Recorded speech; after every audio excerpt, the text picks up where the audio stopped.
Hi, I'm John Green, and today we're going to be talking about evolution.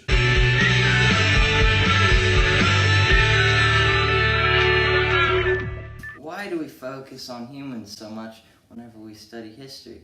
Aren't we only a small fraction of Earth's history?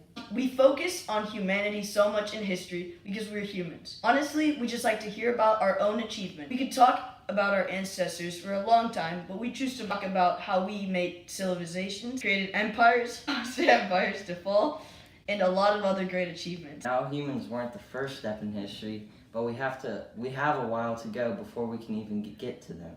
But let's go to the thought bubble. 25 to 30 million years ago, the line of the apes diverged from the old world monkeys. And no, neither you nor a chimp is an old world monkey, nor did we evolve from the monkeys that are around today. Those are like our cousins. We did not evolve from the chimpanzees. The chimpanzee is a cousin as well, not an uncle. We are not more highly evolved than they are. Instead, our lines are distant split off from the common ancestor with the chimpanzee about 7 million years ago. We also show the attribute of establishing a social hierarchy, social orders, whether male or female, led, that determine who gets primary access to food, meats, and other benefits. But let's go back to the basics, eh boys? Shut up. The world today seems like it has been always like this. Like it was surrounded by humans and everything was made in the control of humans. But that's not how it was always. There was a time when our ancestors were huddled around fires, hoping that a predator wouldn't come by and have a late night snack. Life basically was so much different millions of years ago. 6 million years ago, the humans were not considered apes anymore.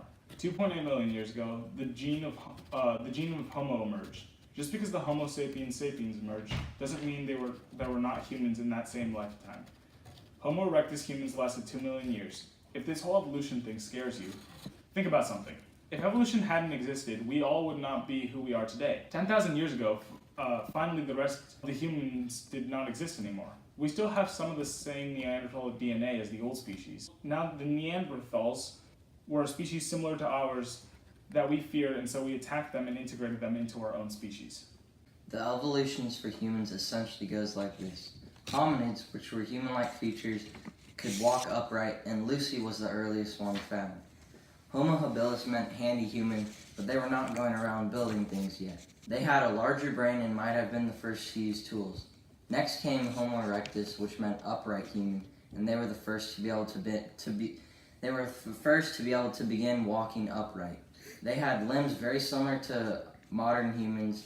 Then came Homo sapiens, which meant wise human, and they were the first to finally use tools and master fire. You may be asking, I thought you said Homo habilis used tools first, but these are the first that we know for sure used tools, and they might have used tools more advanced than stone. Finally came, and yes, because we're great at naming, the Homo sapiens sapien.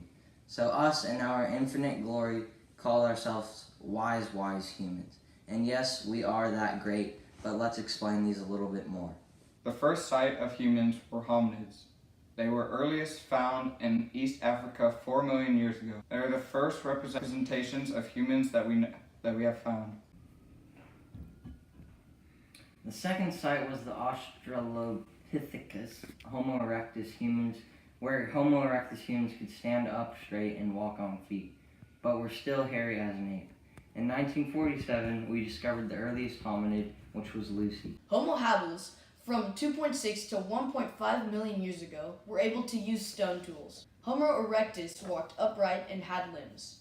Fossils found in Asia might have belonged to the first hominids to leave from Africa. Homo sapiens are wise humans. They farmed around 250,000 BC.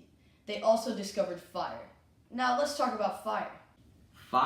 Fire was a big discovery for early humans because they could do many things with it that benefited them. Examples are that they could cook raw meat, which was also a lot healthier for them, and fire prevented predators from attacking them. Also, they could sit by the campfire and keep warm. Homo sapiens sapiens are... Homo sapiens sapiens are the wise humans. Humans gathering and hunting and migrating to follow and look for new resources. Their focus was food, water, and shelter.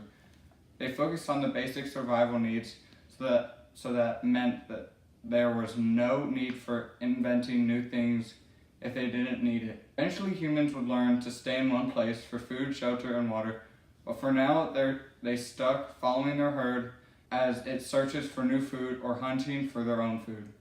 Now it's time for the open letter.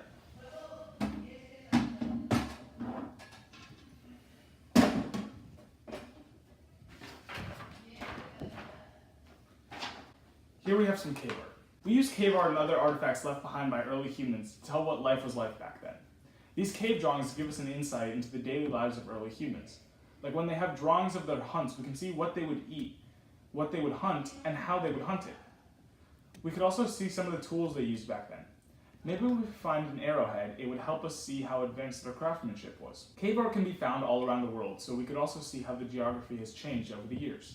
If they were near mountains or the ocean, but now the cave may be somewhere completely different. For a series of millennium, we evolved from early apes, have cousins who are still around today, and slowly have made our journey from small groups of uncivilized humans to small villages and eventually city-states. But more on that on the next Crash Course.